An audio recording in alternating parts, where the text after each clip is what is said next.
Bon samedi, bienvenue à votre émission La Victoire de l'amour. C'est toujours avec une grande joie que je vous retrouve pour qu'on puisse ensemble miser sur la priorité des priorités qui est la parole de Dieu. Aujourd'hui, on rejoint deux personnes qu'on aime beaucoup, notre petite sœur sourire à nous, sœur Angèle, et Marcia.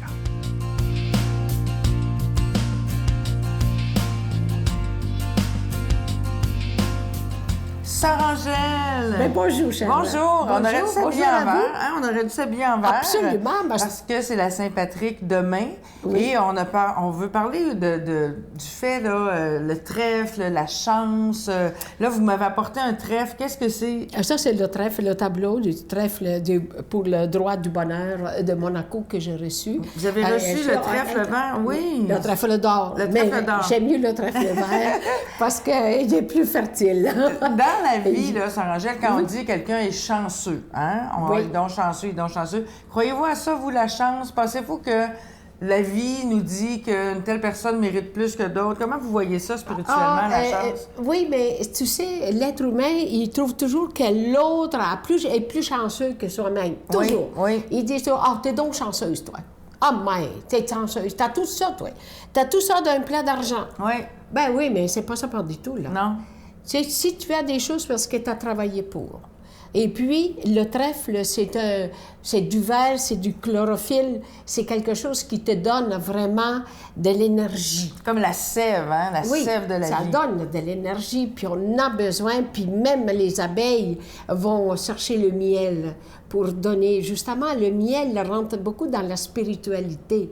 Vous savez, même le miel du désert, la manne, c'est tout ça, ça vient dans tous ces sens de richesse spirituelle. Puis comment vous voyez ça, la vie qui... Est-ce que tout le monde est égaux par rapport à ce qu'on peut obtenir de la vie, de la foi?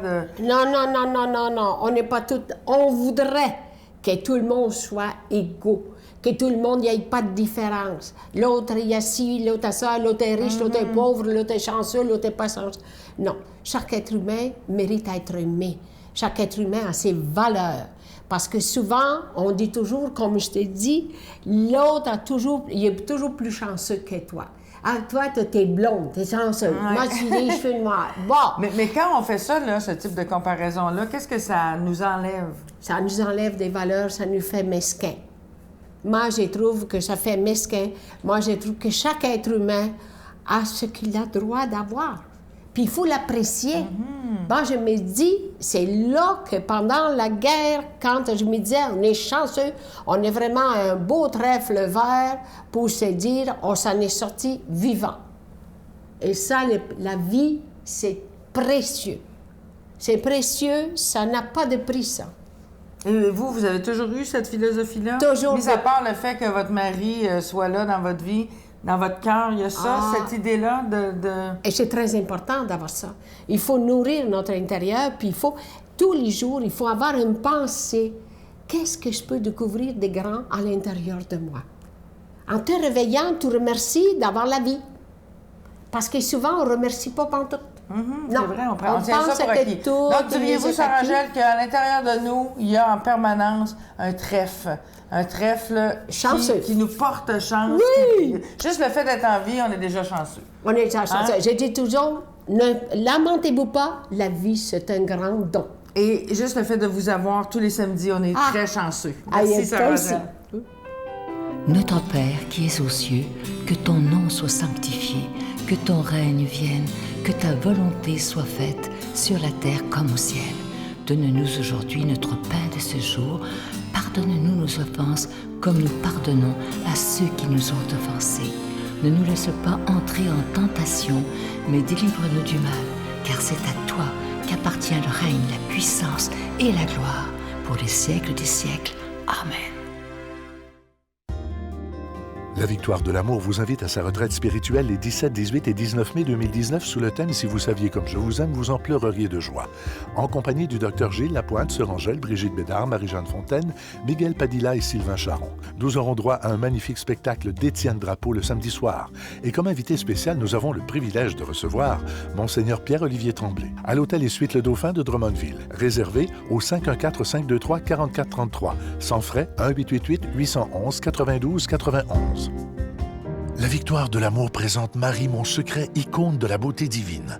Avec le Père Michel-Marie plongé dans cette véritable retraite spirituelle de plus de 6 heures sur Marie, Mère de Dieu. Et apprenez comment il peut naturellement nous guider vers son Fils. À partir de 49,99, obtenez-le en ligne sur lavictoiredelamour.org en format DVD au 514-523-4433 ou le 1-888-811-92-91. Laissez enfin Marie vous combler de sa grâce.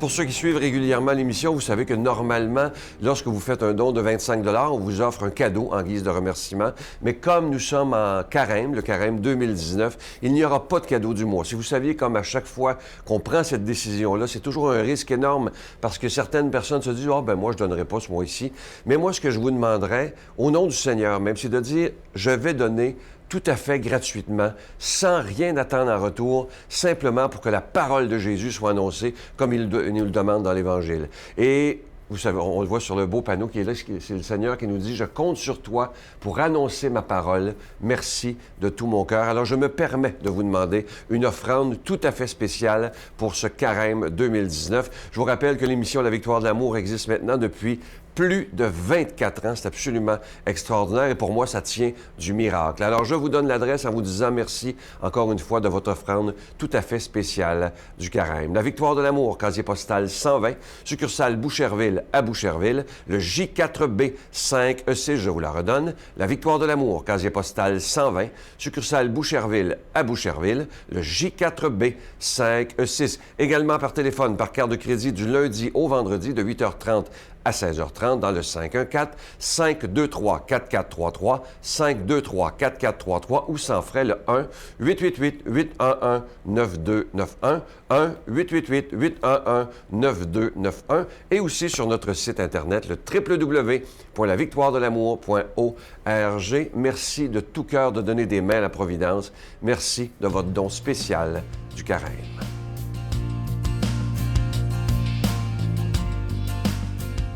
Mon Dieu, donnez-moi la sérénité d'accepter les choses que je ne peux changer, le courage de changer les choses que je peux et la sagesse d'en connaître la différence. Amen.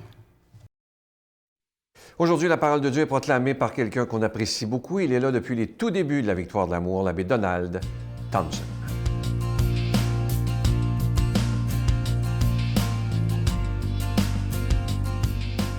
Bon matin. Déjà le temps du carême qui nous prépare à la Pâque. Première semaine du carême, en ce samedi, c'est l'Évangile de Matthieu, au chapitre 5, versets 43 à 48. En ce temps-là, Jésus disait à ses disciples, « Vous avez appris qu'il a été dit, tu aimeras ton prochain, tu haïras ton ennemi. Eh bien, moi, je vous dis, aimez vos ennemis et priez pour ceux qui vous persécutent, afin d'être vraiment les fils de votre Père qui est aux cieux. Car il fait lever son soleil sur les méchants et sur les bons. Il fait tomber la pluie sur les justes et sur les injustes. En effet, si vous aimez ceux qui vous aiment, quelle récompense méritez-vous? Les publicains eux-mêmes n'en font-ils pas autant? Et si vous ne saluez que vos frères, que faites-vous d'extraordinaire? Les païens eux-mêmes n'en font-ils pas autant? Vous donc, vous serez parfaits comme votre Père céleste est parfait. » Vous donc, vous serez parfait comme votre Père céleste est parfait. C'est important de noter que cet appel, j'oserais dire, à imiter la perfection du Père, de Dieu le Père, cet appel à la perfection vient sous le titre d'appel à l'amour universel. Nous savons bien que la perfection réside du côté de l'amour. On le sait ça, par expérience. Mais nous avons des fois une sourde tendance à le faire consister cet appel à une foule de choses, des pratiques, des rites, des comportements qui peuvent rogner la place centrale de l'amour. On va s'en tenir à ça. Bon, je dirais qu'on donne la préséance à d'autres choses que ça. Pour être parfait comme Dieu, comme le Père, comme Jésus dit, il faut aimer, d'abord aimer, ensuite aimer, et sans fin et sans limite, ça n'arrête jamais. C'est un dépassement constant. Tout ce qui n'est pas mu par l'amour et qui ne tend pas à l'amour est vain, sans importance, voire, j'oserais dire, sans signification. Imaginez, l'amour, comme on dit souvent, ne sert à rien, mais sans l'amour, rien ne sert à rien. La vie n'a pas de sens, et Dieu est amour. Je pense que la seule leçon qu'il importe d'apprendre aujourd'hui, c'est celle-là. Le seul comportement qu'il faille acquérir, c'est celui-là. La seule attitude qui mérite d'être développée, c'est encore celle-là. Bon. Aimer sans restriction, sans exclusion, aimer le premier sans être buté par l'indifférence, ni non plus par l'hostilité, la malveillance, parce qu'il y en a plein, il y en a plein tout autour de nous. Aimer dans la forte espérance aussi que l'amour est le seul facteur du changement positif. C'est le seul facteur. Aimer parce que Dieu ne fait rien d'autre à notre endroit. Il n'attend rien d'autre, j'oserais dire, de nous que l'amour. Alors, qu'est-ce qu'on apprend aujourd'hui encore ce matin? Nul ne peut se cantonner dans son quant à soi, son je me moi, éviter ses frères, ses sœurs et se croire fils et filles d'un Dieu qu'on appelle Père, que Jésus nous a montré appeler Père, qui fait tomber sa pluie, comme dit l'Évangile, sur les injustes autant que sur les justes. Aimer, ce n'est pas éviter. Aimer, c'est rencontrer. Voyez, c'est rencontrer. Aimer, c'est pas retenir la parole désagréable puis attendre le bon moment pour la dire à quelqu'un, mais dire une parole d'accueil, d'estime, une parole aussi de pardon. Voyez, c'est pas évident. C'est un dépassement. Moi, j'ai toujours dit qu'être chrétien, c'est pas une tâche facile, se réclamer du Christ. C'est un dépassement constant. C'est une remise en question constante. C'est un alignement dans l'orientation de notre vie qui est constant. Mais on n'est pas seul. Jésus nous donne son souffle, son esprit, qui fait qu'on peut voir les personnes, les réalités avec un second regard. Et une chance qu'on n'ait pas laissé orphelin, parce qu'il y a des gens qui sont difficiles à aimer, j'en conviens avec vous. Mais aussi, il faut croire qu'il y a au cœur de chaque être humain une forme de dignité fondamentale. Dieu les connaît plus que nous-mêmes. Et il faut faire attention, être attentif. Des fois, ça va être un regard différent qui va faire que quelqu'un va se relever, va devenir positif, va devenir quelqu'un qu'on se surprend de pouvoir l'apprécier, l'aimer dans sa différence. Et je pense que Jésus est vraiment celui qui nous fait voir les choses autrement. C'est le guide parfait pour aimer comme Dieu a aimé à travers lui.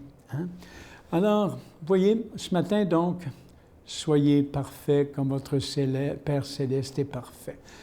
C'est une histoire constante, c'est un cheminement constant, sans arrêt, sous la grâce de Dieu. Alors aujourd'hui, je demande que vous ayez, sous sa grâce, sous son souffle, cette capacité d'aimer à sa manière. Et je vais lui demander aussi de vous bénir. Le Père, le Fils et le Saint-Esprit. Je vous salue Marie, pleine de grâce. Le Seigneur est avec vous. Vous êtes bénie entre toutes les femmes, et Jésus, le fruit de vos entrailles, est béni. Sainte Marie, Mère de Dieu, priez pour nous pauvres pécheurs, maintenant et à l'heure de notre mort. Amen. Ne manquez pas l'émission de demain. On va parler ensemble des miracles de la zoothérapie, à quel point les animaux peuvent changer nos vies. Et ça, c'est très, très vrai. Même en soins palliatifs, les animaux peuvent changer quelque chose et apaiser les personnes. Alors, ne manquez pas ça demain. Moi, j'ai 2 chiens, évidemment. Là, vous savez que j'aime beaucoup les animaux. Et vous aussi, j'en suis certain. À demain. Bye. Juste la présence avec des gens en soins palliatifs, moi, j'appelle ça, c'est un langage du cœur à cœur. Il n'y a plus de mots. Et la personne qui est en phase terminale, je me dis, elle tombe tranquillement dans un autre univers, et le chien a une capacité de rentrer et d'adoucir ce moment-là.